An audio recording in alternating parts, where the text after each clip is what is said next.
Sus años de experiencia en política internacional crean el calibre necesario para analizar los asuntos principales de nuestra nación y el mundo. Armando Valdés está en Radio Isla 1320. Esto es Sobre la Mesa.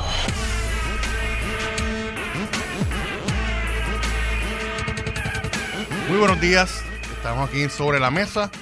Les habla aquí Ramón Luis Nieves. Estoy en sustitución del buen amigo Armando Valdés. Así que hoy viernes estaremos hablando en estas 2 horas con distintos invitados e invitadas extraordinarios. Tenemos un temario bastante amplio hoy, así que les agradezco su sintonía. Recuerden obviamente sintonizar Radio Isla tanto en la radio obviamente como en las redes, y puede obviamente enviarnos nuestros comentarios. Yo estoy aquí en Twitter, voy a dejarlo prendido como quien dice. Me pueden encontrar por @Ramón Luis Nieves, y cualquier mensaje o lo que fuera o comentario sobre lo que vamos a estar hablando, estamos aquí disponibles. Vamos a comenzar hablando hoy sobre un tema, como saben, pues en los primeros el primer segmento de este programa, pues yo estoy aquí solo, así que tengo algunos temas que quisiera compartir con ustedes. El primero, quiero atender unos temas que surgieron en esta semana sobre el asunto energético en Puerto Rico, que posiblemente es de los temas más importantes y hasta más preocupantes para todos nosotros en nuestras casas, en nuestros trabajos, en nuestras industrias.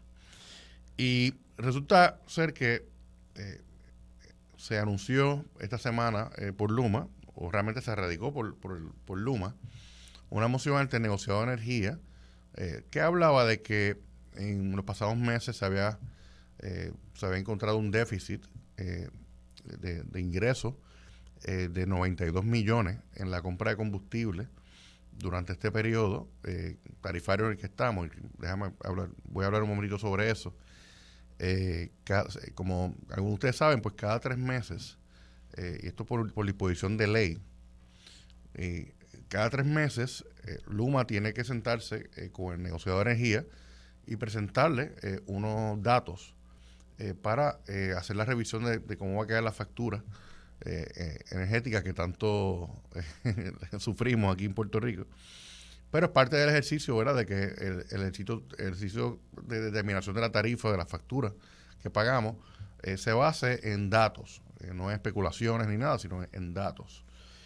Y identificaron en este trimestre que está corriendo ese déficit de 92 millones en la compra de combustible, y yo creo que una cantidad mayor a los 20 millones de dólares no déficit, sino que exceso en la compra de energía. Y eventualmente pues estaban indicando de que eso pues puede ser equivalente a un alza de 4.1 centavos kilovatio hora, que es una cantidad bastante grande. Pero siendo justo con los datos, la moción de Luma no decía, mira, negociado, apruébate un aumento de 4 chavos para mañana o para septiembre. Eso no fue lo que decía. Y como para mí siempre es curioso, ¿verdad? Porque cada vez que se anuncia o se va a anunciar un aumento que se propone en nuestras tarifas, el despliegue mediático en todos los medios y todos los programas de análisis y todo, es que mira, ahí vienen de nuevo con un nuevo aumento, ¿verdad? Y se crea una histeria y un tema, ¿verdad? Porque obviamente la histeria vende. Pero se olvida que aquí hay unos procesos establecidos por ley ya hace casi 10 años de cómo se trabaja este tema tarifario. Así que, siendo justo, ¿verdad?, esa moción que radica Luma, como dije, no indicaba o no buscaba que se ordenara en un momento inmediato, como pareció comunicarse, particularmente en el día de ayer y anteayer.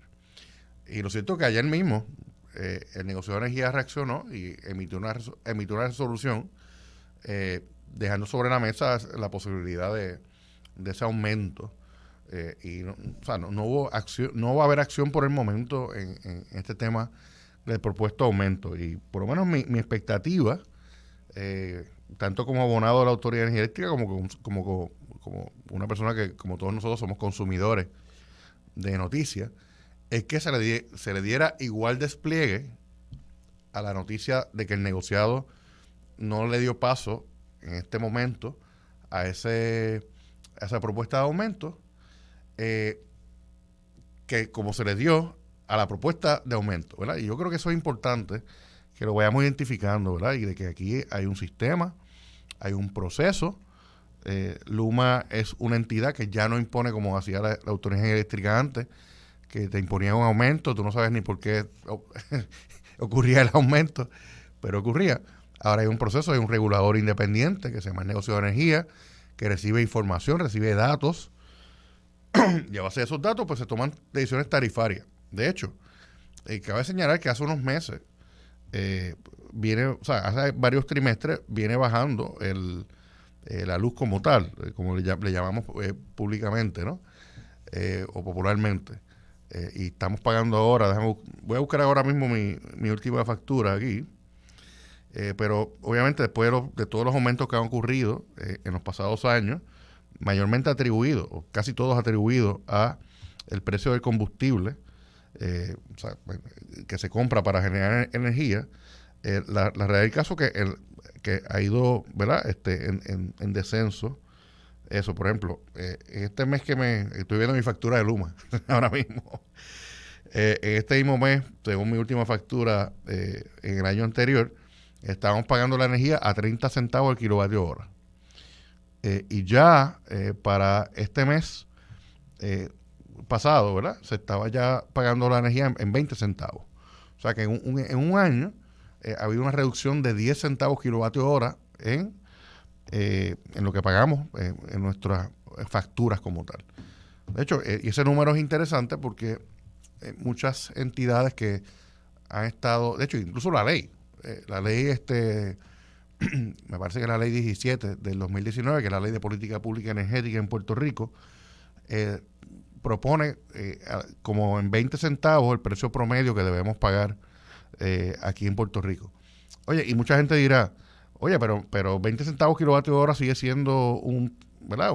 Una tarifa bastante, o sea, un número bastante alto comparado con lo que se paga en otras jurisdicciones de Estados Unidos por el precio de la energía para los consumidores.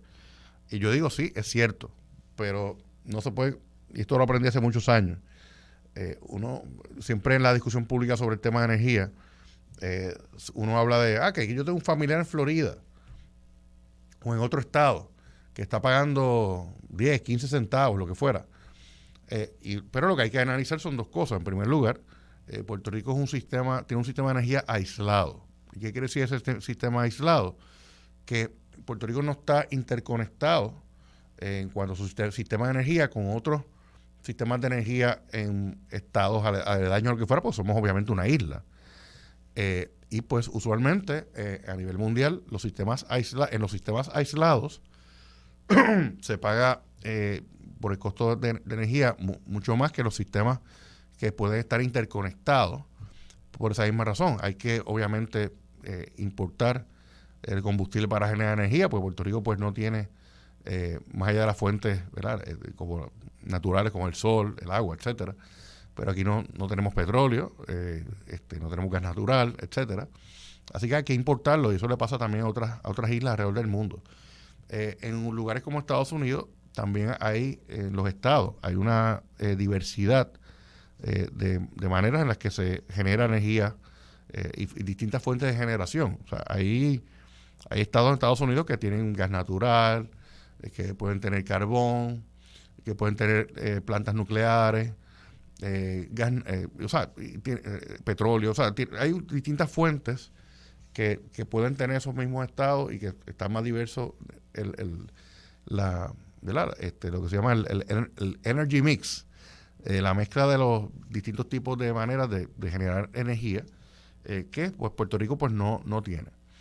Así que por eso hay otras razones como tal, pues en un sistema aislado como Puerto Rico, pues usualmente el costo de energía eléctrica va a ser más alto. De hecho, no he verificado los números recientes, pero en las islas bajo la jurisdicción de Estados Unidos, estoy hablando de Islas Vírgenes, estoy hablando de Hawái, los costos de energía usualmente son mucho más altos que en Puerto Rico. Así que cuando alguien hable de Puerto Rico tiene la energía más cara del mundo o de Estados Unidos, pues es como que cuidado. Si comparas a Puerto Rico con un estado, ¿verdad? De los 48 estados que están en el contiguo, tú no puedes comparar esa situación de Puerto Rico en el tema de energía con eso, con lo que pasa en esos estados, con Hawái o con... la comparable principal sería con las islas bajo la jurisdicción de Estados Unidos. Nada, esos son unos detalles que menciono, ¿verdad? Y obviamente yo personalmente tampoco, y no creo que ninguno estemos conformes con que incluso hoy estemos pagando la energía a 20 centavos. La aspiración es que podamos bajar lo más que se pueda con el pasar del tiempo y con las acciones particulares que tiene que tomar el Estado, el gobierno y los consumidores también, los abonados, para lograr mejorar nuestro sistema eléctrico en esa parte.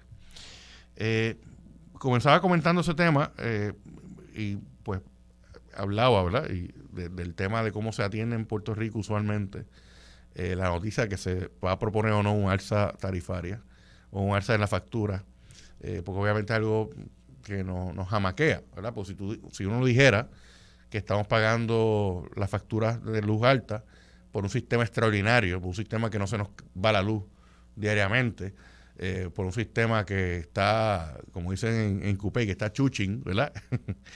Pues uno no se molestaría tanto, pero obviamente estamos pagando altas facturas de luz en una situación donde se nos está yendo la luz continuamente, donde ya se nos están dañando nuestros enseres, nuestros televisores, nuestras neveras, y pues yo soy de los que pienso, ¿verdad?, de que en nuestra vida natural, ¿verdad?, y particularmente las personas que ya estamos coleccionando años, yo tengo 48, tampoco estoy muy lejos de la cosa, pero los que hemos estado pendientes de estos temas por muchos años, debemos concluir que yo creo que nunca antes en la historia moderna hemos sufrido de un sistema donde se vaya la luz tanto. Eso yo creo que es un dato. A lo mejor Luma tiene otros datos que dice, mira, pero históricamente pues estamos en unos niveles similares de apagones en otros momentos, pero yo creo que no. Yo creo que la experiencia anecdótica de nosotros es que esa no es la realidad. Y alguna gente pues ¿verdad? Indicará de que el tema de que se esté yendo la luz tanto y que el sistema esté así de débil como está, se debe y se vincula necesariamente al control de las compañías privadas que han estado administrando el sistema desde el 2021. Luma desde el 2021 y empezó hace poco tiempo, ahora en el verano del 2022. Y mi impresión sobre el tema es que la realidad es que el sistema eléctrico de Puerto Rico llevaba muchos años en decadencia, ¿verdad? Tiene que ver con la decadencia financiera y con el colapso financiero de la Autoridad de Energía Eléctrica, que eventualmente fue quebrada, ¿verdad?, a fuerza de préstamos que esa entidad incurrió, y eso lo hemos discutido muchas veces aquí en estos micrófonos.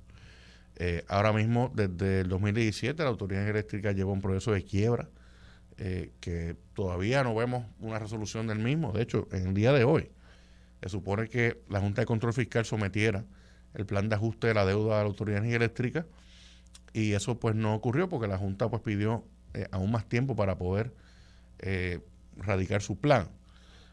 Y eso pues es un tema que también tenemos que estar pendientes, porque cualquier plan de ajuste que se someta va a implicar un aumento en la tarifa eléctrica.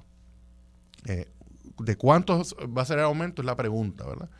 Y en el último plan fiscal que sometió la Junta de Control Fiscal, que aprobó la Junta de Control Fiscal para la Autoridad de Energía Eléctrica, asumieron una posición muy favorable para nosotros los abonados, indicando de que pues su análisis es que el nivel de deuda aceptable y que la economía de Puerto Rico realmente puede aguantar se reduce de los 9,000 millones de pesos que siempre hemos hablado, que es la deuda de la autoridad consumista, a 2,500 millones de dólares. Y eso obviamente yo pensaría que ese puede ser un nivel de deuda mucho más aceptable y mucho más realista de que se pueda pagar. Pero como quiera que sea, eso va a implicar un aumento en nuestras facturas posiblemente por las próximas 3 décadas.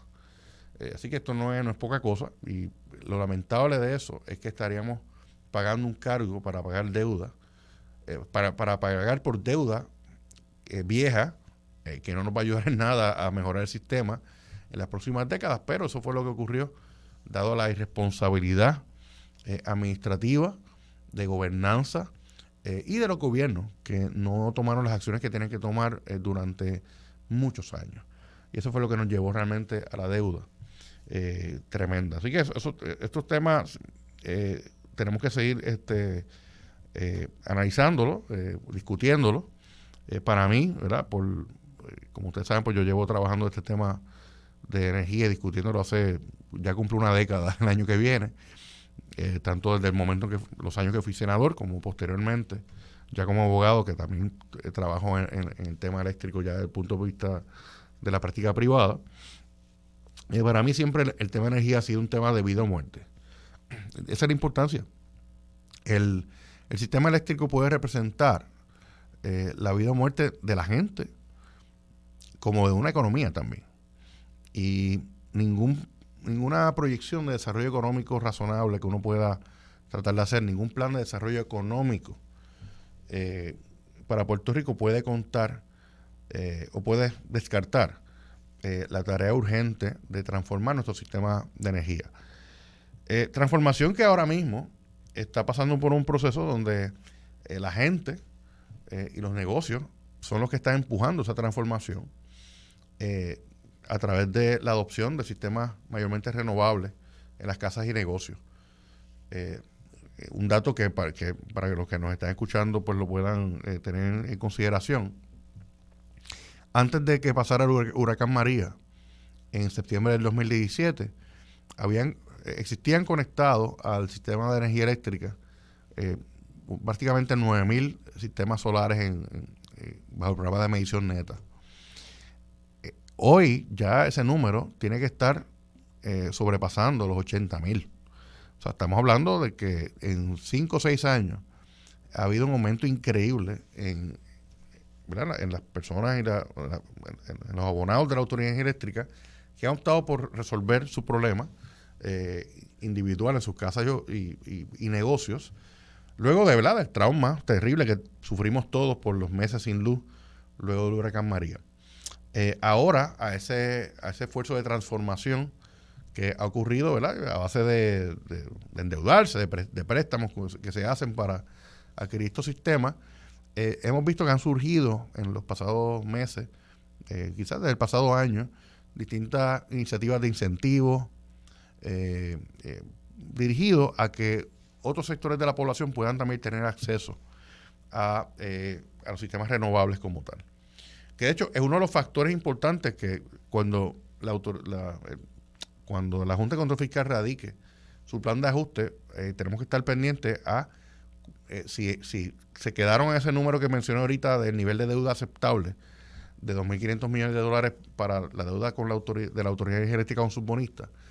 Hay que ver cómo cualificaron el impacto de que hoy más de 80,000 abonados hayan migrado o hayan adoptado soluciones renovables en su sistema, en sus propiedades y en su negocio. Y estoy seguro que eso va a ser uno de los grandes factores que se tomaron para entender el tipo de deuda que podemos pagar realmente en Puerto Rico. Pero decía que por programas mayormente financiados por el gobierno federal, distintos programas que se han anunciado en este año, algunos sorteos de boletos para entrar en estos programas por parte del Departamento de la Vivienda Local con fondos federales, por un lado. Por otro lado, los $1,000 millones que fueron asignados por el Congreso de Estados Unidos, dirigidos al Departamento de Energía Federal, que ya comenzó a anunciar cómo se va a repartir los primeros 450 millones de ese programa, dirigidos a familias y comunidades de bajos recursos en Puerto Rico. Y ahora mismo, en esa parte, quiero pues discutir un poco eso. Va a ser importante para tanto el gobierno como la empresa privada, como el sector sin fines de lucro, que así, o sea, las fundaciones y las entidades sin fines de lucro han sido de los mayores aliados de lograr que familias de recursos bajos y moderados en comunidades aisladas, incluso en Puerto Rico, puedan también gozar de los beneficios de la energía renovable.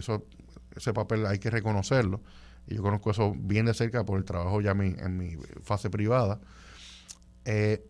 Pero es importante que se atienda la brecha que existe entre personas con recursos y personas que no tienen recursos. Cuando digo personas con recursos, no estoy hablando de personas ricas como tal, sino personas que también de clase media, que con mucho sacrificio buscan endeudarse para adquirir estos sistemas. Pero hay que cerrar la brecha entre esas personas que están teniendo acceso a energía renovable con las personas de bajos y moderados ingresos. Y cerrar esa brecha es importante. Yo creo que estos programas que se están anunciando por el gobierno son importantes para lograrlo, pero debe ser una misión de que de que podamos atender este tema de justicia energética, donde el acceso a la energía renovable pues no dependa necesariamente de los recursos que uno tenga, sino que cada cual pues tenga derecho e igualdad a ese tipo de acceso. Nada, en este primer segmento de Sobre la Mesa, pues aproveché para discutir distintos temas relacionados a la energía renovable, al sistema de energía en Puerto Rico, sus retos, el tema del propuesto aumento que no va según el negocio de energía y otros temas. Así que cuando vengamos de la pausa, comenzamos con los invitados de hoy. Va a estar con nosotros Pablo José Hernández, candidato a comisionado residente por el Partido Popular Democrático, y vamos a discutir temas con él, con Rosa Seguí y otros invitados, cuando volvamos de la pausa en Sobre la Mesa.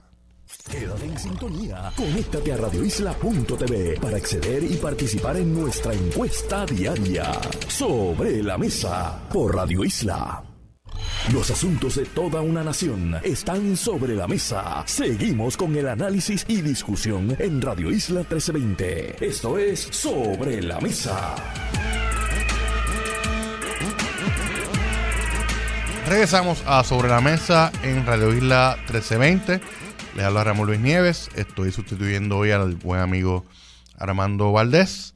Y como les anuncié, previo a la pausa, comenzamos con nuestro primer invitado. Lo tenemos aquí en línea. Buenos días. Buenos días, Ramón Luis. Buenos días a todo el pueblo Radio Escucha. Tenemos aquí a Pablo José Hernández Rivera, de invitado sobre la mesa. Qué gusto tenerte, Pablo. ¿Todo bien? Todo bien, todo bien. Un placer estar con mi segundo soberanista favorito.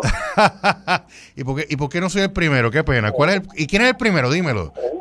Pedro García Dormiguero. Ah, María. Se nota que estaba hablando con Pedro o algo así en estos días, me imagino. No, y que se lo he dicho antes y me reclama cada vez que me ve.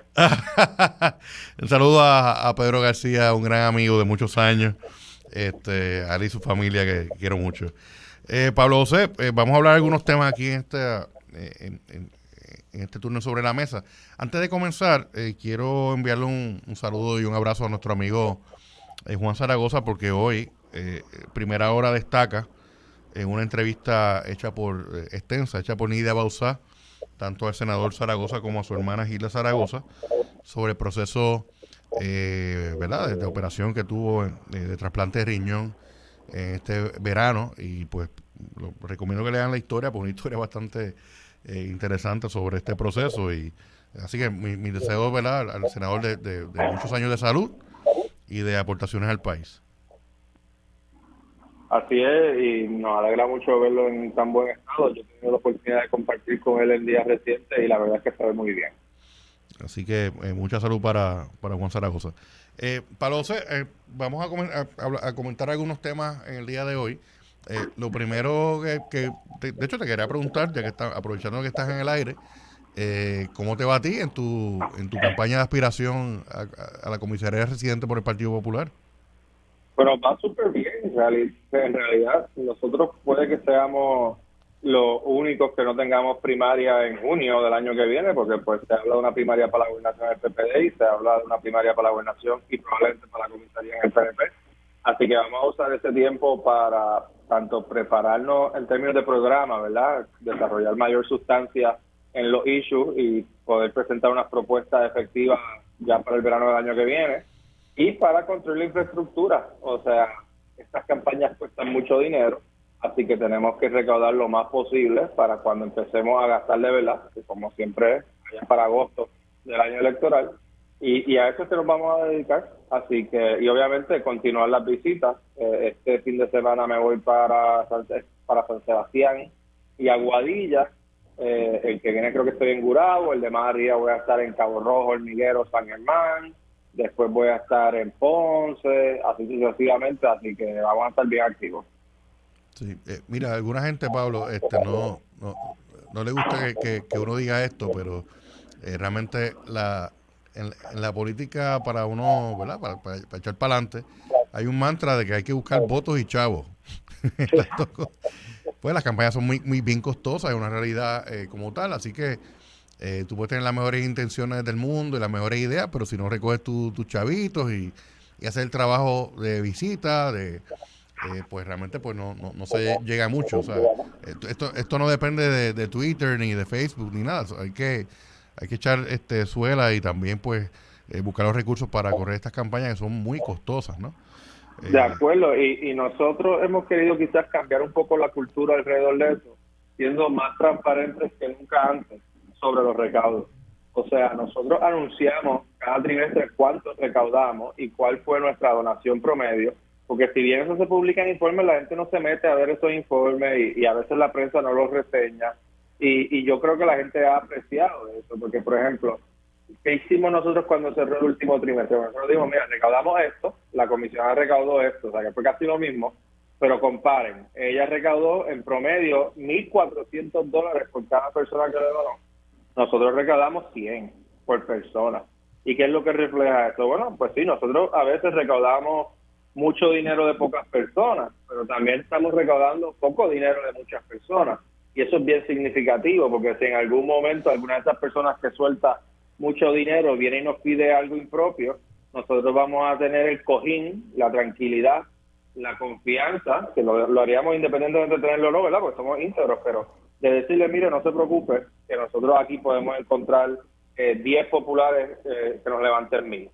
Así que para mí eso es bien importante, es algo que estamos tratando de cambiar, y también le enviamos cartas a nuestros donantes diciéndoles cómo es que estamos usando su dinero y haciendo ese contraste, porque nosotros vemos esto casi como si fuese gobierno, ¿verdad? Esto no es dinero nuestro, esto es dinero que nos presta la gente. Y es importante que la gente que nos lo presta sepa para qué lo estamos usando y comparen para qué lo están usando nuestros adversarios. Claro. Pablo, y antes de pasar a los temas, y pues, como te dije, aprovechando que estás aquí, estamos conversando, dentro de tu, digo, obviamente quizás un poquito prematuro, ¿verdad? Porque tú estarás articulando tus planes de gobierno de ser electo comisionado residente el año que viene, pero por lo menos las ideas que tú has estado recopilando, ¿cuál tú crees que deben ser unas prioridades de Puerto Rico en un congreso futuro? Yo sé que tú has hablado un dato, o sea, has dado un dato que en los últimos, olvídate los últimos 20 años, desde por lo menos 1992 hasta ahora, que eso ya más de 30 años, el Partido Popular solamente ha logrado elegir una vez al comisionado residente, a Aníbal Acevedo Vilá, pero y obviamente pues ha habido todos los comisionados residentes estadistas que han llegado allí, han puesto como agenda prioritaria tratar de buscar la estadidad. Pero desde el punto de vista tuyo, ¿cuál sería tus prioridades como tal de llegar al Congreso? Bueno, pues como tú dices, yo digo los últimos 20 años corridos, 6 de las últimas 7 elecciones, y 27 de mis 32 años de vida han sido con comisionados residentes del PNP, que como tú señalas, van a Washington a insistir en plebiscitos estériles y antidemocráticos en vez de enfocarse en el desarrollo económico, que es la verdadera prioridad. Y yo hablo de desarrollo y bienestar. Para mí son 2 carriles. El carril del desarrollo es buscar nuevas herramientas, ya puede ser alguna especie de tratado contributivo o algún incentivo contributivo como fue en su tiempo la 936, y aprovecharnos de varios factores, ¿verdad? Un factor es, aquí no nos aprovechamos de la pandemia y la urgencia que había de volver a traer farmacéuticas a territorio estadounidense. Aquí no nos estamos aprovechando del conflicto geopolítico con China y la urgencia que hay para lo que llaman reshoring y nearshoring, de volver a traer manufacturas cerca de los Estados Unidos. Y aquí no nos vamos a aprovechar, si tenemos un comisionado residente PNP, de la revisión a la reforma contributiva de Trump que ocurre en el 2025. Así que esa va a ser mi prioridad desde el día 1, y en el carril del bienestar, pues entonces ahí está buscar la paridad en programas como el SSI, Medicare y Medicaid, que si bien eso va a depender mucho de que haya mayoría demócrata y presidente demócrata, también aquí hay una realidad de incentivos. Cuando un estadista dice que va a buscar esas cosas y no las consigue, no le molesta tanto, porque lo que puede hacer es decir, pues ya ven que hace falta la estadidad y por qué hace falta. Cuando alguien que no es estadista, un estado librista como yo, busca esos incentivos, pues tiene el incentivo de lograrlo, porque dice, viste, que no hace falta la estadidad. Así que esa va a ser mi agenda principal, y hacia eso estamos encaminados, y el desarrollo de propuestas específicas, como tú mencionas, eso pues ya ocurre más cerca a la fecha de las elecciones, pero ya hay grupos de trabajo creados para ese efecto. Muy bien, Pablo. ¿Y cómo tú planificas atender, estamos unos minutos antes de la pausa, pero el tema histórico que tú y tu familia han estado trabajando por décadas, ¿verdad? Del estatus, ¿cómo tú planificas enfocarlo como comisionado residente? Bueno, obviamente dependerá de lo que finalmente es el programa de gobierno del partido, pero yo ahora mismo estoy articulando, ¿verdad? Y esto está un poco sujeto a cambio y discusión, pero por aquí va la línea, un proceso de 3 pasos. Yo creo que primero hay que acabar con promesas y recuperar el gobierno propio que perdimos. Segundo, hay que volver a demostrar nuestra capacidad de gobierno propio. Hay que activar el motor del desarrollo económico y crear un grado de estabilidad. Y tercero, estaremos entonces en posición de ejercer la autodeterminación. Yo no creo que es prudente ejercer la autodeterminación en este preciso momento, por varias razones. Primero, porque no veo ánimo en Washington de atender el asunto, y segundo, porque no creo que una decisión tan fundamental como cuál va a ser el estatus futuro de Puerto Rico se debe hacer en las condiciones en que nos encontramos actualmente, de una Junta de Supervisión Fiscal temporera, de una asignación de 120 billones de fondos federales no recurrentes. Así que yo creo que hay que seguir esos 3 pasos para tomar una decisión y que encaminar eso. Una visión a largo plazo, que creo que es más efectiva que esta visión a corto plazo de estar haciendo plebiscitos, que al final lo que terminan haciendo es restándole credibilidad al proceso. Oye, y Pablo José, no sé si tú compartes, antes que estamos como casi al borde de la pausa y vamos a continuar hablando sobre otros temas, pero mi impresión ha sido, ¿verdad? Y tú viviste en Washington y pues conoces bien el ambiente de allá, pero mi impresión realmente ha sido de que después del gasto de tantos millones de dólares y de tantos recursos que los gobiernos PNP, sus cabilderos, gente del sector privado que cabildea sobre estos temas, después de hacer todo lo que se ha hecho por parte del movimiento estadista, después que incluso se ha legislado para que unas personas vayan allá como supuestos cabilderos de la estadidad, o sea, todo lo que ha ocurrido, yo creo que no han movido la aguja en Washington. Sí han conseguido apoyos en líderes demócratas liberales que quizás entienden o han entendido que la estadidad es un reclamo de derechos civiles, bla, bla, bla. Pero donde realmente cuenta es tú tener apoyos, por lo menos en este momento político, ¿verdad? Desde el Partido Republicano, y no han movido la aguja con el Partido Republicano, siendo la comisión residente republicana, habiendo estado 8 años allí, teniendo gente de Puerto Rico, republicana, que ha estado aportando miles, millones de dólares de pesos a sus candidatos. No han movido la aguja. De hecho, han convertido a la estadidad. Tú has escuchado a Mitch McConnell y líderes relevantes allá, republicanos, que en las campañas en sus estados dicen, mira que esto no pueden ganar los demócratas porque van a convertir a Puerto Rico en estado, y lo dicen de manera negativa. O sea, y yo pienso que la estadidad, a pesar de todo lo que se ha invertido, la estadidad está cada vez más lejos y es más irreal allá en Estados Unidos. Y de hecho, esto lo veo no como alguien que no es estadista y que se opone a la estadidad, sino meramente viendo los datos. No sé cómo tú lo ves. yo lo que creo que le pasa al movimiento es algo que yo creo que le pasa a todos los movimientos políticos en Puerto Rico, que es que carecen de planificación y recurren a la improvisación. La estadidad no puede tener la misma estrategia para conseguirse que ha tenido por los últimos 30 años, que ha sido hacer plebiscito. Uh-huh. Ellos tienen que analizar la cosa política, y no es que yo quiera aquí darle consejo a los estadistas, pero si yo fuera estadista ahora mismo y quisiera lograr la estadidad, yo estaría enfocado en hacerlo cuando haya una mayoría demócrata en Cámara, Senado y un presidente demócrata. Y cuando no estén esas condiciones, pues yo no insistiría en ellas. Quizás tendría algunas campañitas, no quiero decir clandestinas, ¿verdad? Pero low-key para esos sectores que hay que ir transformando. Pero la realidad es que ellos insisten en la estadidad, como tú dices, en momentos que no es viable. Pues están desperdiciando el tiempo y desprestigiando el movimiento. Muy bien. Pues, Pablo, vamos ahora a la pausa. Quédate en sintonía. Estamos hablando con el licenciado Pablo José Hernández y continuaremos la conversación luego de la pausa en Sobre la Mesa. Quédate en sintonía. Conéctate a radioisla.tv para acceder y participar en nuestra encuesta diaria. Sobre la Mesa por Radio Isla. Los asuntos de toda una nación están sobre la mesa. Seguimos con el análisis y discusión en Radio Isla 1320. Esto es Sobre la Mesa. Ya estamos de vuelta en Sobre la Mesa por Radio Isla 1320. Le habla Ramón Luis Nieves, sustituyendo hoy a Armando Valdés. Y estamos conversando con el licenciado Pablo José Hernández Rivera. Pablo José, ¿estás ahí? Por aquí, buenos días. Muy bien.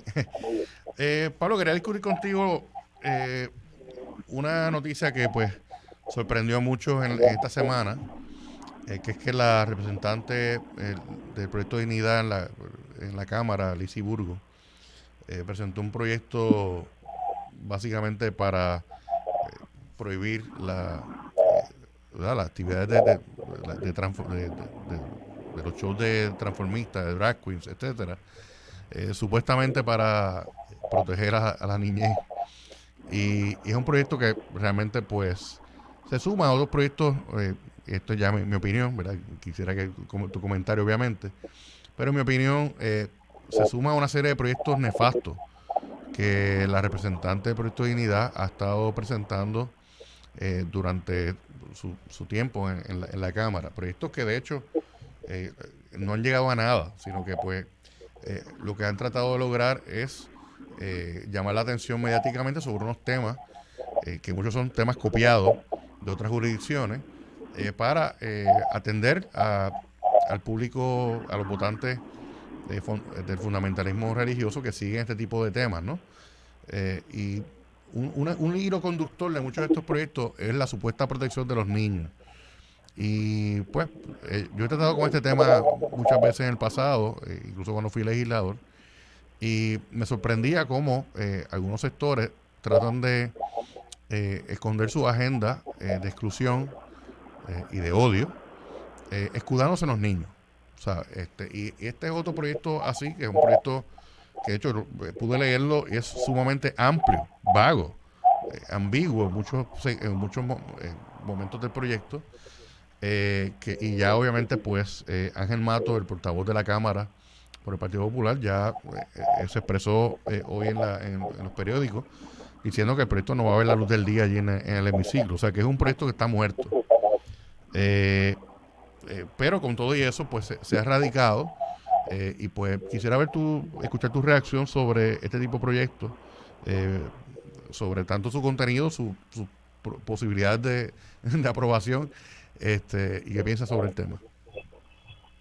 Bueno, yo lo que invito a la gente es a ver el big picture aquí. Y el big picture aquí es que tenemos que tener cuidado con estos partidos emergentes excesivamente ideológicos y radicales que desvirtúan, distorsionan las prioridades de la gente en Puerto Rico. Hoy tú abres el periódico y tú ves que hay 8.347 querellas de maltrato infantil. Y pasas la página y ves que la representante Burgos está procurando atender el issue con los drags. una ley que probablemente van a criminalizar a Mingo y Petraca, a Cuca Gómez. O sea, me vas a meter preso porque mi hijo, o sea, vamos, por Dios. O sea, están, y este es el patrón del proyecto de dignidad, ¿verdad? Ellos luchan ellos inventan el problema y después pelean contra el problema. Exacto. Y hay que estar bien pendiente a eso.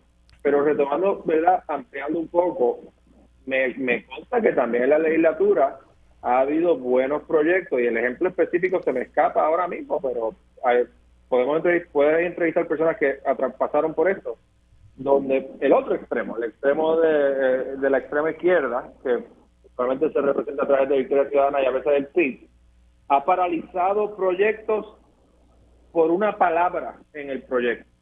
Proyectos que van a ayudar a ciertos sectores de la población y lo paralizan porque no dicen esto o no usan este pronombre o algo por el estilo. Y esos son los extremos de los que tenemos que cuidarnos. O sea, nosotros no podemos sacrificar soluciones prácticas a agendas ideológicas. Y para mí eso es sumamente importante. Y poniéndome el sombrero de analista político un segundito, ¿verdad? Creo que es una oportunidad para los partidos tradicionales capitalizar y posicionarse como partidos con soluciones prácticas a problemas reales, no como partidos que se inventan problemas y luchan contra fantasmas. Esa es mi posición al respecto. Creo que el Proyecto de Dignidad con esa agenda, gracias a Dios, se está debilitando, porque si bien el pueblo de Puerto Rico en su mayoría es un pueblo socialmente conservador, nunca ha sido un pueblo extremista, ni ha sido un pueblo con agendas de, no quiero decir odio, pero excesivamente punitivas. Y aquí pues nos podemos ir a la historia.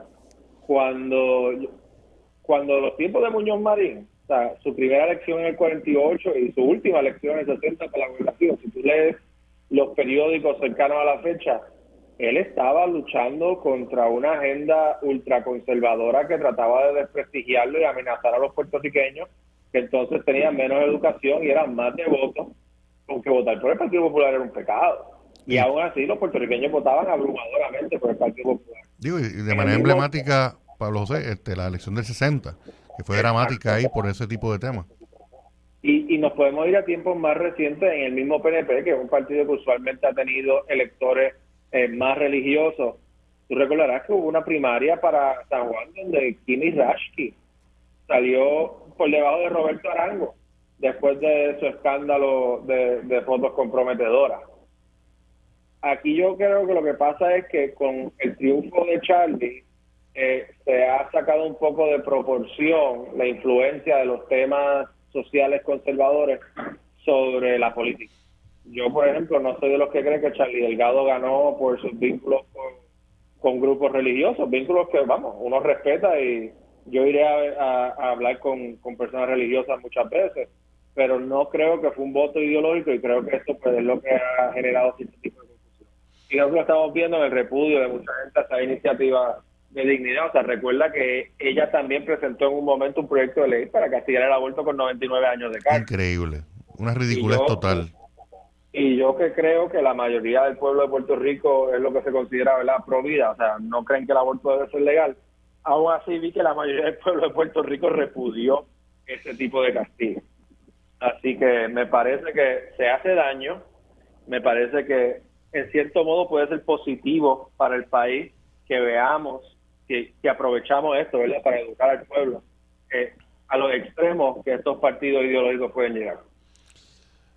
Bueno, y Pablo, yo creo que uno de los retos que yo creo que tiene el Partido Popular Democrático, ¿verdad? Y en este caso, pues tú eres político y aspirante, y yo estoy aquí como votante, ya no soy legislador en este tema. Pero la verdad del caso es que unos retos que tiene, y tú mencionaste la elección del 2020, yo tengo la impresión de que obviamente para la primaria de Charlie Delgado contra Eduardo Batti y Carmen Yulín Cruz, ciertamente lo ayudó a ganar, no necesariamente la única razón, pero fue un factor positivo para él haberse acercado al sector más fundamentalista, ¿verdad? Pero esa ayuda en esa primaria contra dos líderes políticos socialmente liberales, como son Bate y Carmen Yulín, no lo ayudó en la elección general. Y tal vez por la confusión en cuanto a los mensajes que trató de transmitir en temas como el de la perspectiva de género, que finalmente en lugares como San Juan, realmente pues yo creo que provocó una huida de electores a otras alternativas, ¿no? Y creo que el Partido Popular tiene que hacer un esfuerzo mayor por ser más claro en cuanto a cuál es su mensaje, cuál es su postura en cuanto a estos temas. Yo creo que el Partido Popular, por lo menos el que yo conocí, tenía una tradición socialmente liberal. En el tema de los derechos de las mujeres, de las comunidades LGBT, de todo. Y me parece que ya está siendo un campo ocupado, el campo de los sectores que quieren negar derechos civiles a las personas por su orientación sexual, por su género. Así que yo creo que eso es algo que tenemos que tener presente. Oye, Pablo José, se nos acaba el tiempo, pero muchas gracias por tu participación. Mucho éxito siempre. Gracias a ti. Era Pablo José Hernández Rivera, candidato a comisionado residente por el Partido Popular, comentando aquí sobre la mesa. Vamos ahora a una pausa. Y cuando regresemos de la pausa, vamos a tener en línea a la licenciada Rosa Seguí, del movimiento Victoria Ciudadana, para compartir los temas y discutir los temas de la semana. Cuando regresemos de la pausa, en Sobre la Mesa. Quédate en sintonía, conéctate a radioisla.tv para acceder y participar en nuestra encuesta diaria. Sobre la Mesa, por Radio Isla. Su compromiso con la justicia social, los derechos humanos y la equidad la convierten en pieza clave para discutir los temas sobre la mesa. Ahora se une a la mesa la licenciada Rosa Seguí Cordero. Pues regresamos aquí a Sobre la Mesa por Radio Isla 1320. Gracias por su sintonía. Recuerden siempre sintonizarnos tanto por la radio 1320 AM como por internet. Estamos en vivo también. Y hoy es viernes 18 de agosto del 2023. Ya el año se está acabando, esto está acelerándose. Estamos también acercándonos a las fechas de la radicación de candidaturas. Así que eso va a ser algo emocionante para los political junkies como nosotros. Así que estoy aquí con la licenciada Rosa Seguí. ¿Cómo está, Rosa? Estoy muy bien, estoy contenta de que es viernes. Los viernes siempre son alegres, no solo por estar aquí, ¿verdad? Sí. Pero porque comienza el periodo de descanso prontamente. Y yo sé que todas las personas trabajadoras lo desean. No has mencionado, Ramón, tu participación de esta noche. Mañana, pero tienes que sí. decirnos. Ese es de mi alter ego Moncho, va a tocar mañana. En la antesala de los Enanitos Verdes, el concierto en el anfiteatro. Y ya estoy en el estado de nervios. Mi alter ego Moncho está está en un estado de nervios ya, tú sabes. Y bueno, estando en una tarima que hace 20 años, Rosa, yo estaba allá abajo en esa tarima del Anfi, viendo a Gustavo Cerati, ¿sabes? Y ahora vamos a estar arriba y ha sido una experiencia bien chévere. Qué bien. Así que los Enanitos, tú sabes que son como una banda local casi de Puerto Rico. Y el anfiteatro, la verdad, es que es un espacio que deberíamos fomentar un poco más, ¿no crees? Antes teníamos muchos espectáculos ahí, yo los recuerdo con mucho cariño. Muchos festivales y también el Henneken Jazz Fest, ¿te acuerdas? Que era allí también. Y era como una experiencia especial, así que son muchos recuerdos bonitos de los espectáculos. Y como bien mencionas, ¿verdad? Tú estabas viéndolos antes y ahora yo voy a estar arriba y estoy ya, mi alter ego, Moncho, que toca guitarra rock, pues está freaking out. Pero realmente estoy bien contento y va a ser una gran experiencia, gracias. Así que todas las personas que vayan mañana a ver a Enanitos Verdes ya saben que van a tener y los que no hayan comprado, Pere Ticket. Tremendo. Mira, Rosa, quiero discutir contigo. Ahorita hablé brevemente con el licenciado Pablo José Hernández sobre el proyecto de Lizy Burgos para que está enfocado en los performance de drags, ¿verdad? Pero ¿qué tú piensas de este proyecto? Pienso que igual que ha tenido que hacer el proyecto Dignidad en otras instancias, tiene que inmediatamente retirarlo. Yo creo que este tipo de medidas que no atienden ninguna situación de emergencia, ni crisis, ni necesidad, que no se mueven ni por la solidaridad, ni por la empatía, ni por el amor al prójimo, no debería tener paso, ¿verdad? A mí me aterra que continuemos en una dirección contraria hacia la libertad. Y yo creo que tenemos que defender y buscar ampliar nuestros derechos y libertades democráticas. Y me parece, y estoy convencida, que esta medida no aguanta un sedazo de tribunal alguno. En la medida en que atenta contra las expresiones, ¿verdad? La expresión, la libertad de palabra, la libertad de asociación y por supuesto está dirigida a controlar, prohibir y a criminalizar eventos artísticos en todos los espacios. Así que es llega con el miedo, ¿verdad? Se infunde miedo, se continúa, hemos visto una línea de Proyecto Dignidad muy, muy peligrosa que continúa atacando a unas comunidades desventajadas, marginalizadas, a lo que se considera como una minoría de la población en Puerto Rico y que es una minoría en el caso de las personas trans o en el caso de las personas que dedican su vida o pueden hacer performance, expresiones artísticas, que sus vidas están en peligro. Puerto Rico, durante los años 2020-2021, hubo alrededor de 7 transfeminicidios y asesinatos a personas trans, que no todas han sido esclarecidas, y que fue la jurisdicción en todo Estados Unidos con más muertes a las personas trans. Entonces, ¿cómo? Si llevamos esa terrible y vergonzosa bandera, vamos a continuar legislando para seguir discriminando y fomentando odio, porque no hay otra forma de leer este tipo de proyectos y esos discursos que no sea discursos de odio, que son los que fomentan los crímenes de odio.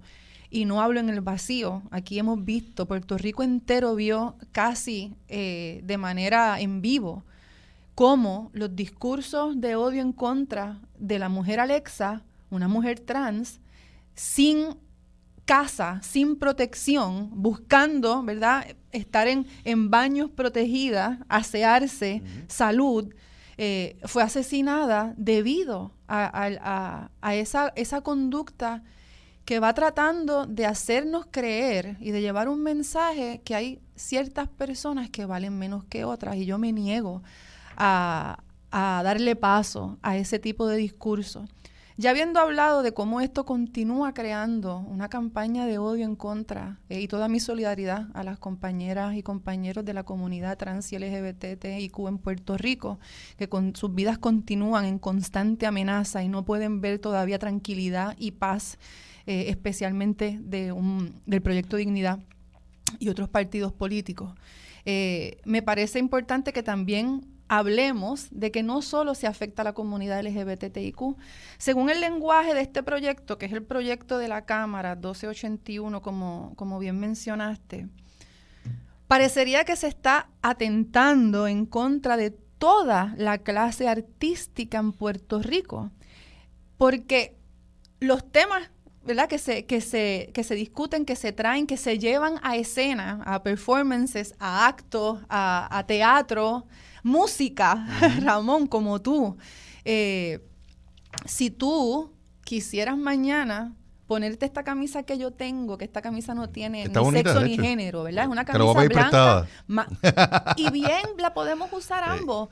Pero ¿quién te dice a ti que por el hecho de que esta camisa me la puse yo, que tú la puedes comprar en cualquier lugar porque es una camisa blanca de botones manga larga con cuello? Si mañana alguien desea acusarte, aprobar esta ley, estás en un show artístico, estás ante un público, tú pudieras ser encontrado en violación a esta medida tan vaga, tan general, tan mal hecha, donde entonces aplica a cualquier persona que esté haciendo un acto artístico y se alegue que está utilizando la ropa de otro sexo. Yo insisto en que la ropa no tiene ni sexo ni género, ¿verdad? Yo no creo que nadie nazca, ningún bebé, y haya que decirle qué si puede usar falda o pantalón, ¿verdad? Eso no existe, eso no es práctico, eso no es lo normal. Lo normal es que nos permitamos vestir cómoda a nuestro gusto, ¿verdad? Y que se nos permitan esas libertades. Y me asusta también, y creo que esta medida atenta en contra también de los payasos y las payasas, ¿verdad? Porque prohíbe tipo de peluca. Entonces, ¿cómo tú le das un género a la peluca? Déjame comentarte, lo que tú estás comentando, Rosa, alude al lenguaje del proyecto, sí, que es sumamente, o sea, esto no resiste un ataque constitucional si se aprobara. Correcto. Es ambiguo, es vago, ¿sabes? Oye, hombre vistiéndose de mujer, ha habido en el teatro desde que existe el teatro, por ejemplo. Correcto. Y hay unos artículos en ese proyecto que te aludan a espectáculos privados. O sea, es una locura. Y yo lo que pienso es que, el Proyecto de Dignidad tiene dos legisladoras. Lizy Burgos en la Cámara y Joan Rodríguez Bebe en el Senado. Entre ambas, yo creo que Lizy Burgos ha tenido el peor récord aquí, porque por lo menos a veces la senadora Rodríguez Bebe ha intervenido en unos temas aquí y allá y no estoy hablando de los temas que ella atiende, estoy hablando de otros temas como tal, porque ella ha sido también, tiene un récord también de legislaciones que persiguen a los derechos de las mujeres, etcétera. Pero Lizy Burgos ha tenido un récord nefasto en la Cámara, ha tenido que retirar proyectos absurdos como el que tú mencionabas ahorita, de meter a la mujer presa por 99 años, lo que fuera, que decidiera abortar, por ejemplo.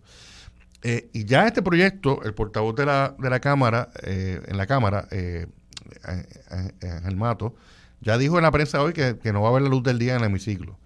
Y felicito al compañero y al amigo Ángel Matos por eso. Pero estoy convencido, Rosa, que estos proyectos, ella los radica para esto mismo, para que exista la conversación y para acumular puntos con un sector de la población que, lamentablemente, por distintas razones, ha sido llevado al discurso o a la creencia de que para tú ser religioso tienes que odiar a las personas LGBT. Y ese discurso de odio, que es un discurso que ha estado siempre por ahí, pero en los últimos años se ha importado de otras jurisdicciones, de lo que se habla en el Partido Republicano de Estados Unidos, de los pájaros que traen de otros lugares aquí a dar conferencias, que son personas que propagan este tipo de discursos, que se inventan temas para después oponerse a ellos, como el de la ideología de género, que ideología de género no existe, no es un problema, y se lo inventaron ellos mismos en ese sector fundamentalista y tratan de atacarlo. Entonces, te dejo esto para que continuemos comentando. La obsesión de utilizar a los niños siempre para esconder las agendas de odio. Este proyecto supuestamente está fundamentado en no exponer a los niños benditos a esto. Y si no se pueden aprobar derechos civiles para la comunidad LGBT porque bendito que los niños. Mire, no use a los niños para esto. Enfóquese en los problemas que sí afectan a los niños, como el que vemos aquí en la portada del Nuevo Día, donde se han recibido miles de casos en el Departamento de la Familia que no se pueden atender porque no se han asignado los recursos de maltrato contra los niños. Los casos de incesto contra los niños que mucha gente los ha descubierto en los últimos tiempos, pero han estado por muchas décadas ahí. Esos son los problemas que uno esperaría que un partido conservador tratará de atender con mayor vehemencia, pero no. Proyectos ridículos, nefastos e inconstitucionales como los que radica Lizy Burgos son los que parece que les importa para encender la mecha electoral de esos sectores. Y con esto termino, porque si no, no me callo en cuanto a esto.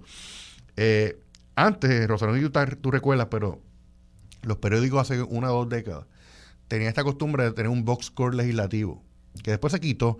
De mira, fulano o fulana, senador, legislador, ha radicado 100 proyectos. Eso se criticó porque se radicaban muchas porquerías de proyectos. Pero yo creo que hay que hacer no un box score de números, sino de cuál ha sido tu efectividad como legislador. Yo creo que los legisladores del Partido de Dignidad han sido, su trabajo no ha dado el grado, o sea, en términos legislativos, ha intentado asumir estas causas anti-mujer, anti-LGBT, pero ¿qué realmente han aportado a la discusión pública, a la legislación, a la política pública? Yo creo que eso es importante evaluarlo también. Bueno, han aportado a aumentar los niveles de odio, de discrimen, han aportado a ir en un retroceso sobre lo que son derechos y libertades democráticas. han aportado al oscurantismo, donde se trata de no hablar de temas como la educación sexual y reproductiva, sobre cómo anticonceptivos y educación sexual promueven mejores decisiones, menos abortos, ¿verdad? Uh-huh. Si es lo que queremos hacer. Así que pues ha habido un vacío en cuanto a cuáles son las soluciones reales para las situaciones que alegan que están atendiendo.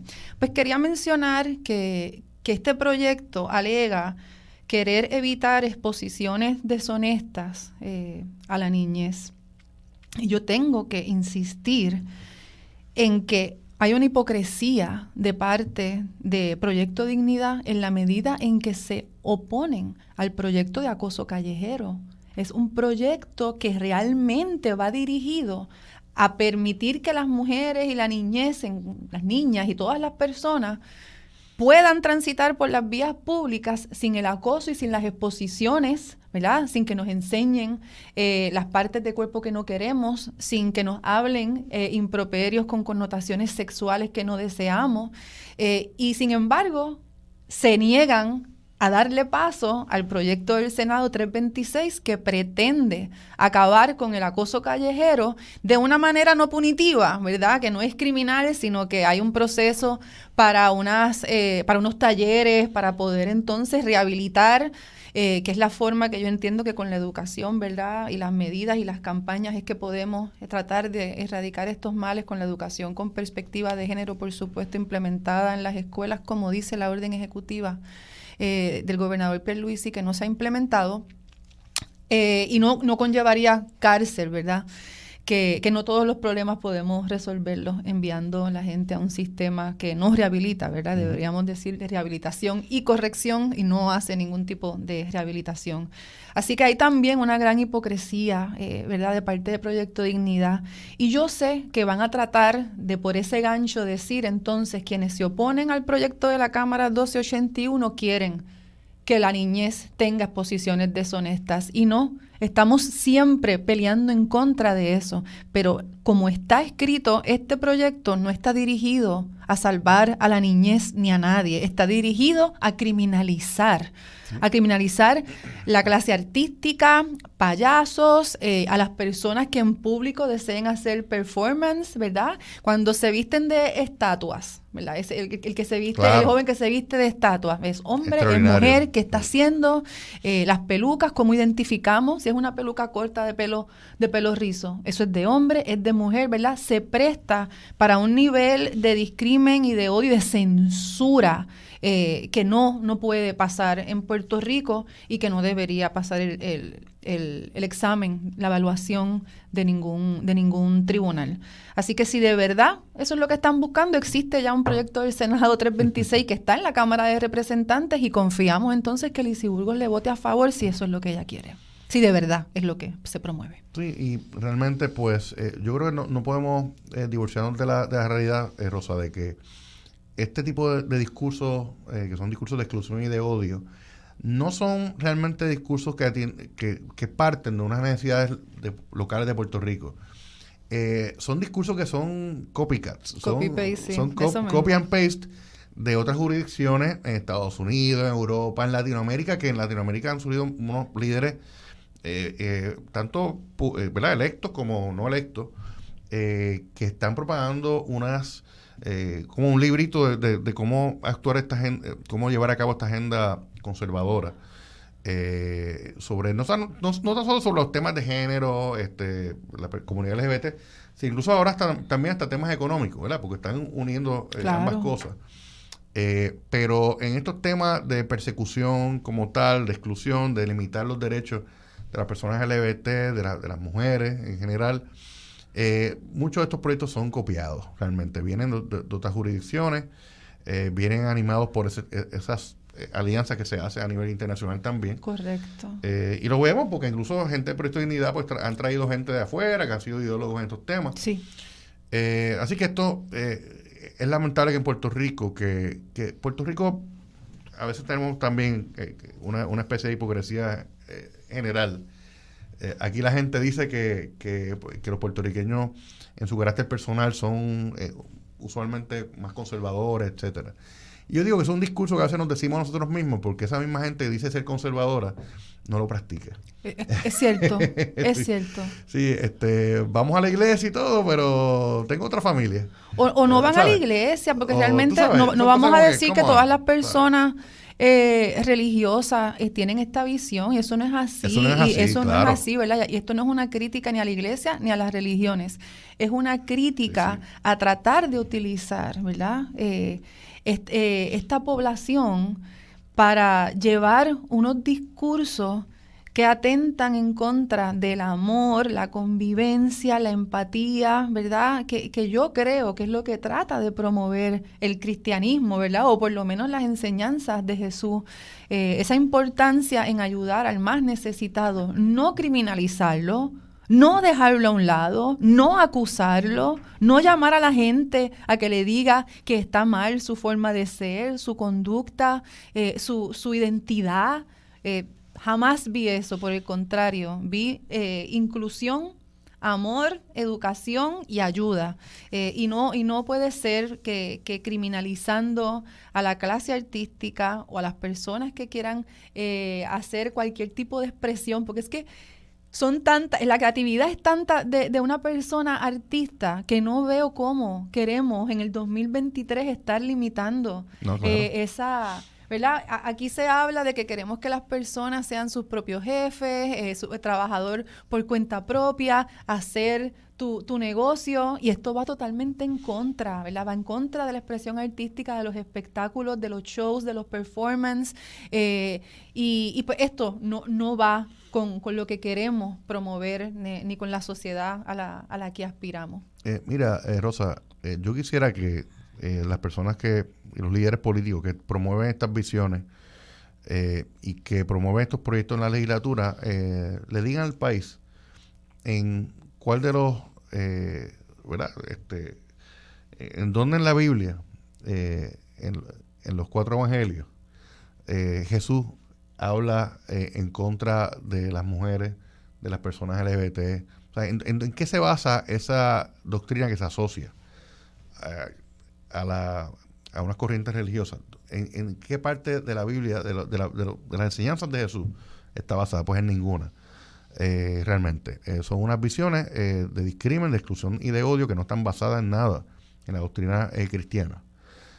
Así que yo creo que una cosa no tiene que ver con otra. En mi experiencia personal y en el tiempo que serví como senador de San Juan, yo pude interactuar con grandes líderes religiosos que de todas las denominaciones, de muchas denominaciones, que realmente le dan unos servicios a las comunidades, particularmente a las comunidades pobres, extraordinarios, que están día a día enfocándose por ayudar a los viejitos que están solitos en sus casas, asistirlos, asistir al caído, asistir a las personas que están con problemas graves y enfermedades como el alcoholismo, drogadicción. Y yo vi ese trabajo, lo vi, nadie me lo contó, lo vi y pude colaborar también con muchos de ellos en mi servicio público. Y ver a estos grupos que ahora están organizados como partidos, ¿verdad? Que de hecho el Partido de Dignidad surge porque se frustraron con el Partido Popular, se frustraron con el PNP, ¿verdad? Y crearon su propio partido para propagar este tipo de discursos extremistas. Esos discursos no son discursos que se basan en el cristianismo, se basan en el odio. Así que son unos fariseos, y yo creo que los verdaderos cristianos de Puerto Rico tienen que tomar distancia de este tipo de discursos, siempre lo he dicho, porque Jesús jamás hubiera sido partidario de discursos así como los que propaga el Partido Dignidad. Rosa, vamos para la pausa ahora. Muchas gracias por la conversación. Así que vamos a regresar después de la pausa con invitados en Sobre la Mesa por Radio Isla 1320. Quédate en sintonía. Conéctate a radioisla.tv para acceder y participar en nuestra encuesta diaria. Sobre la Mesa por Radio Isla. Los asuntos de toda una nación están sobre la mesa. Seguimos con el análisis y discusión en Radio Isla 1320. Esto es Sobre la Mesa.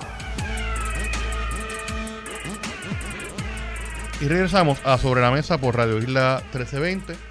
Les habla Ramón Luis Nieves. Estoy, como he mencionado, en sustitución del buen amigo Armando Valdés. y estábamos aquí con la licenciada Rosa Seguí, que tiene su participación los viernes aquí en Sobre la Mesa, y estuvimos hablando de distintos temas del proyecto sobre los drags, que parece que es un nati muerto, según el portavoz del Partido Popular en la Cámara, Ángel Mato. Así que pues esa discusión espero que quede igual que como espero que también quede el propuesto aumento por Luma, que también está nati muerto, así por el momento, y ya veremos eso. Antes de pasar a los próximos temas, y tenemos unos invitados que estamos esperando para conectarnos, quiero les quería mencionar un tema, quizás abundar un poquito en un tema que estaba discutiendo con la licenciada Rosa Seguí, que es que fíjate, hace unos días me encontré a unos periodistas y estaba hablando con ellos sobre que en el pasado los periódicos, particularmente el Nuevo Día, tenían un box score, ¿verdad? Una manera en la que ellos tabulaban la producción legislativa, como estoy hablando hace como 15 años, ponle. Y ese box score fue duramente criticado porque el box score destacaba la cantidad de proyectos de ley que los legisladores radicaban, ¿verdad? Así que si tú radicabas, 500 proyectos de ley, pues quizás la inferencia que podía coger el lector es que tú eras un gran legislador, ¿verdad? Pero como pasó, y por eso cayó en desuso el tema del box score, tú puedes haber radicado 40 proyectos porquería que no valían nada, o 500 locuras, y pues eso no te hace mejor o peor legislador. Pero hablaba con los compañeros que quizás hay que buscar una herramienta de medición de la producción legislativa, que no estamos hablando del número de proyectos, una medición que pueda ser más sustantiva, y eso se puede hacer. Me temo, sin embargo, obviamente en los tiempos que vivimos, que ya llevamos, ¿cuánto? 6 o 7 años después de que se legislara Promesa, donde el radio de acción legislativa se ha reducido considerablemente, porque obviamente toda medida legislativa que tenga algún tipo de o que pueda tener algún tipo de impacto fiscal tiene que ser evaluada a tono con los poderes que tiene la Junta de Control Fiscal para decirte que tu ley no va para ningún lado. Así que, tomando eso en consideración, hemos visto incluso un cambio bien importante en el radio de acción de los legisladores, incluso la presencia mediática de los legisladores. Yo he visto que se ha reducido muchísimo, porque realmente pues no hay muchos proyectos de ley que no tengan impacto fiscal que un legislador pueda promover.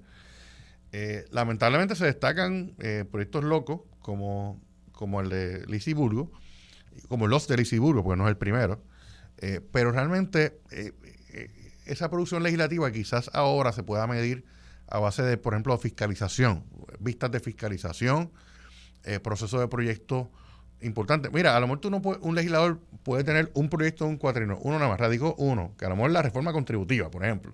Bueno, pues es un proyecto bien importante. O sea que yo creo que hay que buscar la manera de, en este periodo post-promesa, poder buscar y publicar e informarle al pueblo cuál es la producción legislativa sustantiva real. Porque ahora se acercan unas elecciones y tenemos unos legisladores que están ahí, que han estado trabajando, y creo que es importante medir ese tipo de producción legislativa a base de las propuestas de sustancia que puedan haber radicado, a base de si en efecto tuvieron éxito en términos de buscar los votos para que se den estas legislaciones, y en cuanto a sus labores de fiscalización al gobierno o a distintos problemas de la sociedad. Así que yo creo que lanzo su idea al aire para ver si los medios quieren eventualmente diseñar ese tipo de instrumentos para que no se vote ciegamente por los candidatos legislativos en las próximas elecciones. Vamos ahora a cambiar de tema, y tenemos en línea a Amílcar Herrera, presidente de la Asociación de Empleados Judiciales. Buenos días. Sí, buenos días, saludos, encantado de estar en su programa. Gracias, Amílcar, gracias por participar.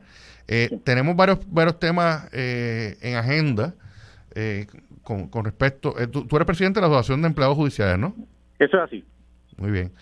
Amílcar, hay unos temas sobre salariales y de un nuevo plan de retribución en la rama judicial. Me gustaría que comentara sobre estos temas. ¿Dónde estamos en cuanto a estos temas?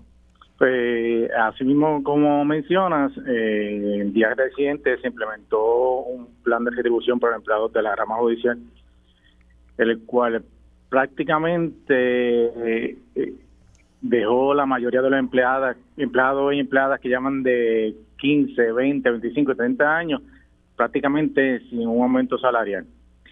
Sabemos que los planes de retribución lo que hace es trabajar con la escala en que iniciaría un empleado a trabajar. No obstante, los reclamos que estamos haciendo de un aumento salarial y digno para todos los empleados, pues prácticamente no se ha cumplido. Se implementó ese plan de retribución donde hubo compañeros que prácticamente lo que recibieron fue $1, $4, $10, $20, y compañeros que han dado su vida por el servicio público, 25 y 30 años, prácticamente los dejaron sin recibir absolutamente nada.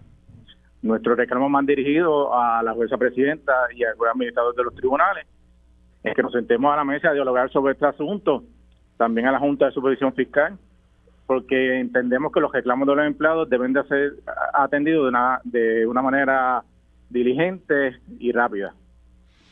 Amílcar, cuando estamos hablando de empleados de la rama judicial, estamos hablando no estamos incluyendo a los jueces, estamos hablando de los empleados administrativos y de otra índole de la rama. Exacto, prácticamente el 70-75% de los empleados del Poder Judicial.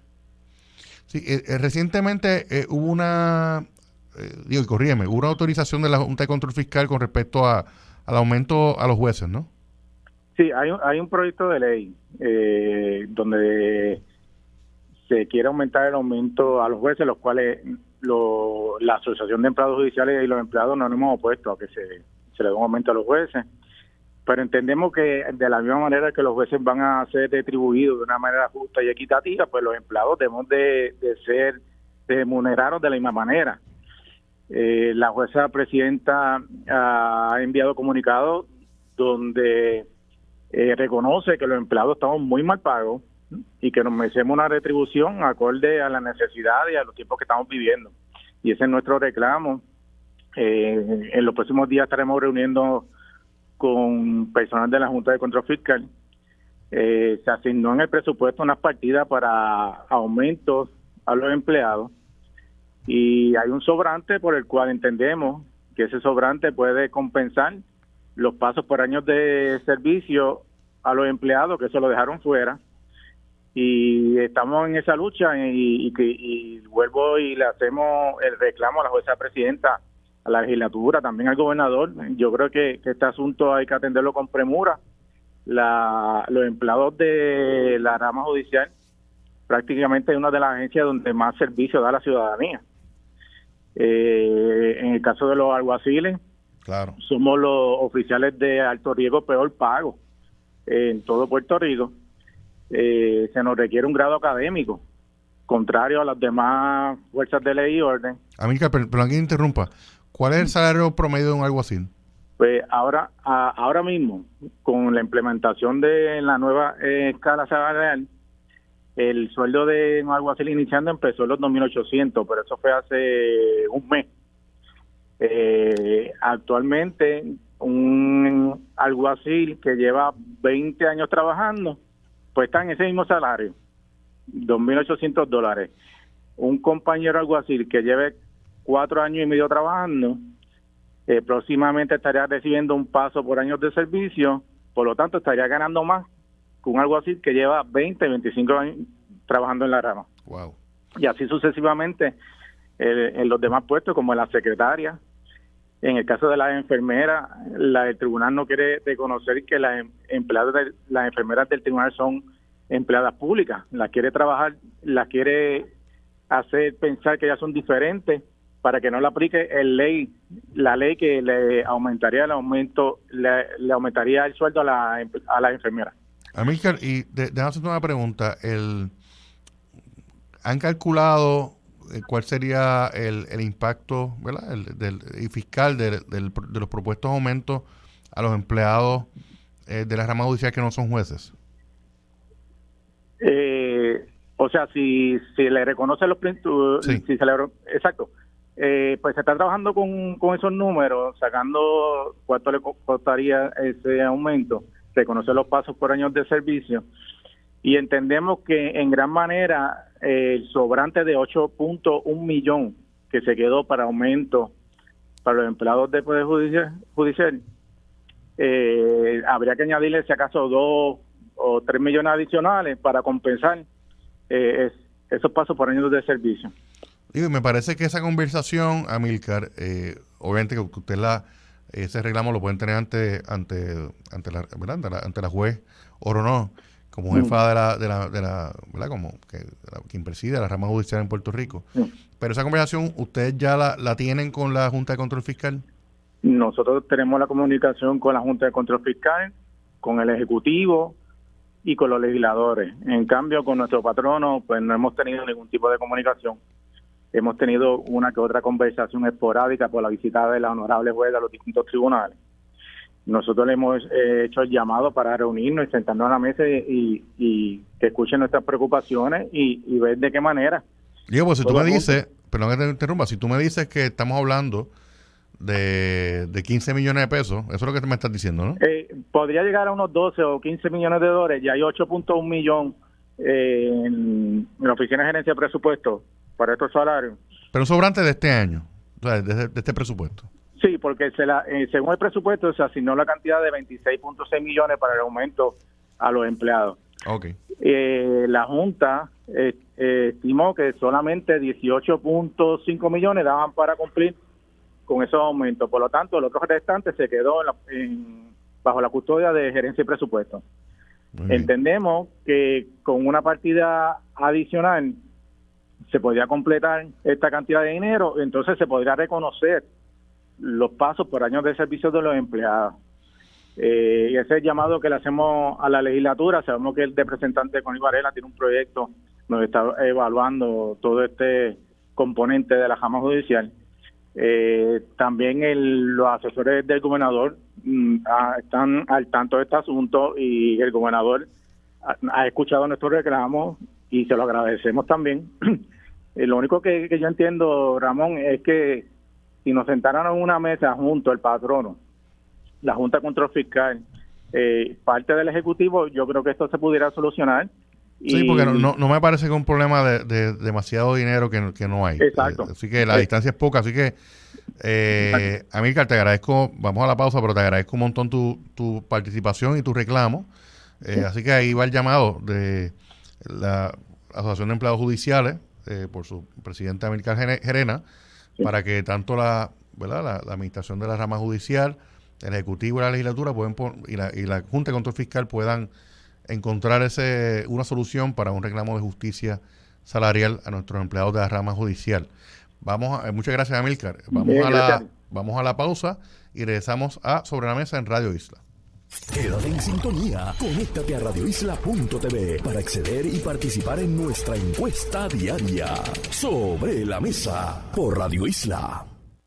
Los asuntos de toda una nación están sobre la mesa. Seguimos con el análisis y discusión en Radio Isla 1320. Esto es Sobre la Mesa.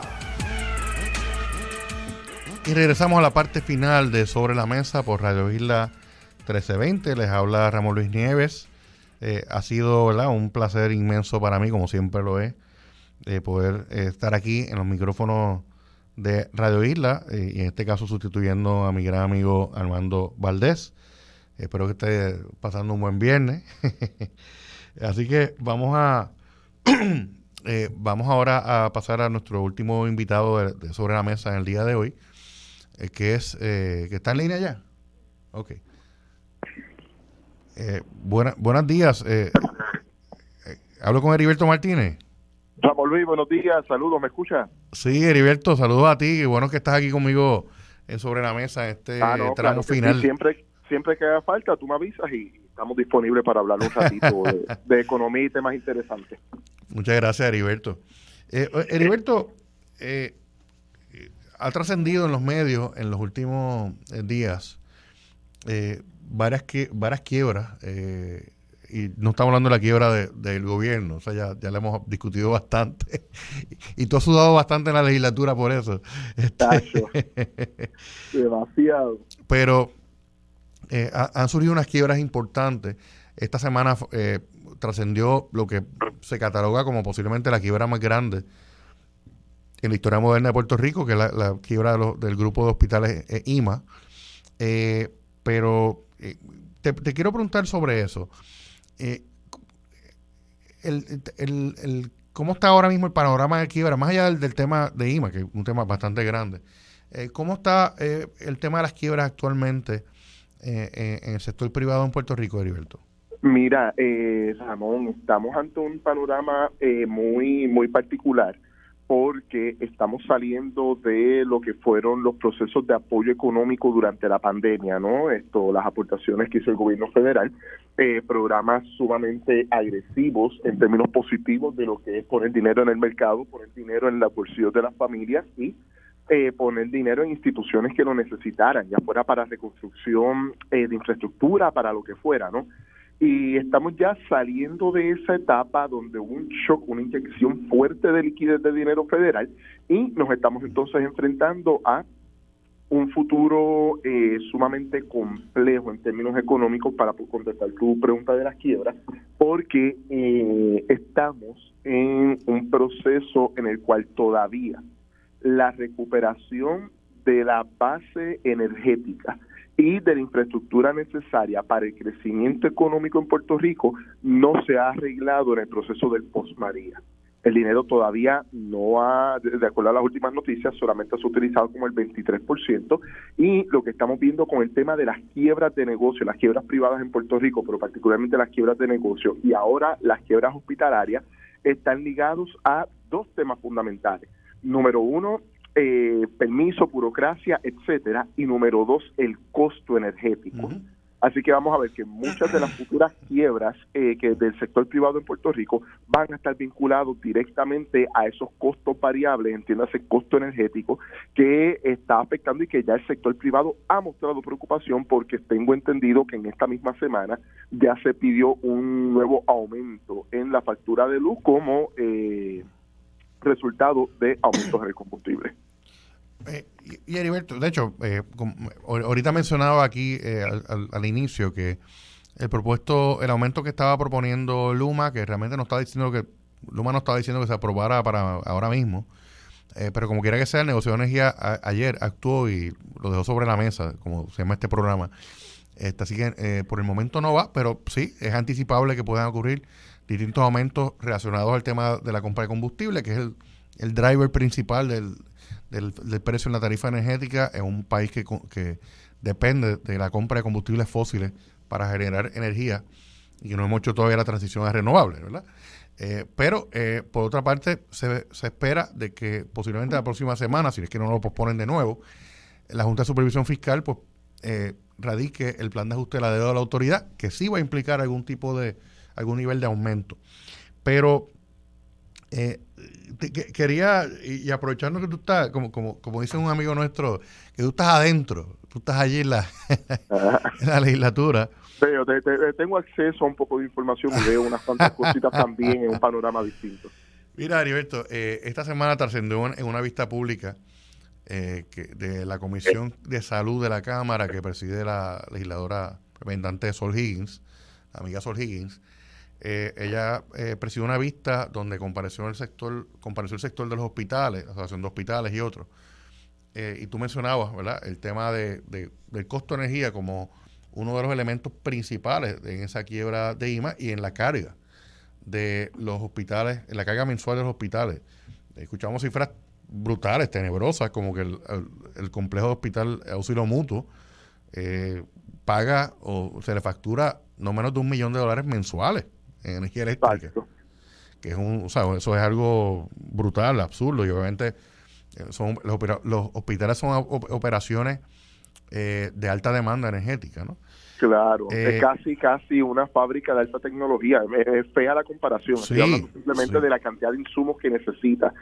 Camas, aire acondicionado, las 24 horas tienen que estar operando. O sea, estamos hablando de una demanda altísima. Altísima.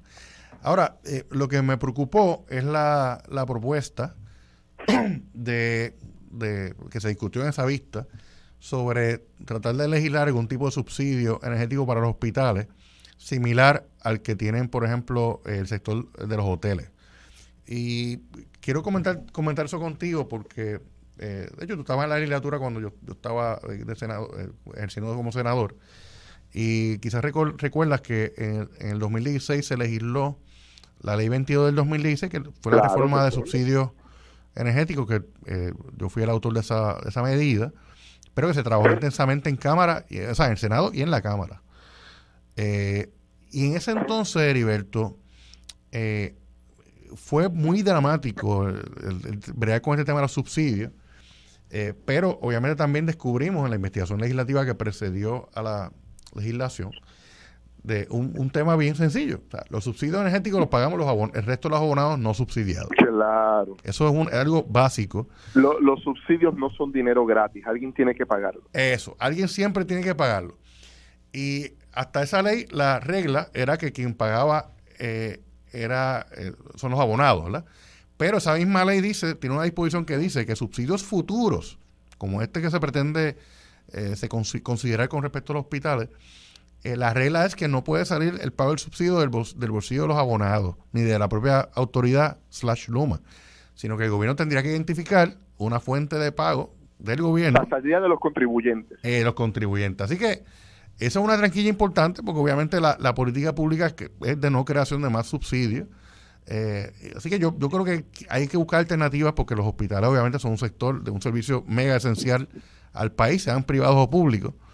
Pero hay que buscar otras alternativas que no seamos que los abonados de la autoridad y de Luma pues paguemos un poquito más. Oye, Heriberto, agradezco tus comentarios, ya se acercó el fin del programa, nos cogió el timbre. Pero... Ajá. Mira, Ramón Luis, un breve comentario, sencillo. Si Puerto Rico en estos próximos años no logra la transición energética renovable, y hay gran parte del dinero todavía en fondos federales que no se han utilizado para eso, no hay forma que podamos hablar de crecimiento o desarrollo económico en los próximos años, Ramón Luis. Esa transición energética tiene que ser política pública de todos los proyectos políticos en este momento. Te agradezco mucho ese comentario y tienes total razón. Ya la política pública está, lo que hace falta es la voluntad de todos los sectores políticos para entender la política pública y ejecutar, que eso nos hace mucha falta aquí en Puerto Rico. Heriberto, muchas gracias, y con esta me despido en una edición más de Radio Isla 1320, agradecido del amigo Armando Valdés, que me dio la oportunidad aquí de sustituirlo, y de los micrófonos de Radio Isla que siempre están abiertos. Así que estén pendientes de la programación de Radio Isla 1320. Gracias.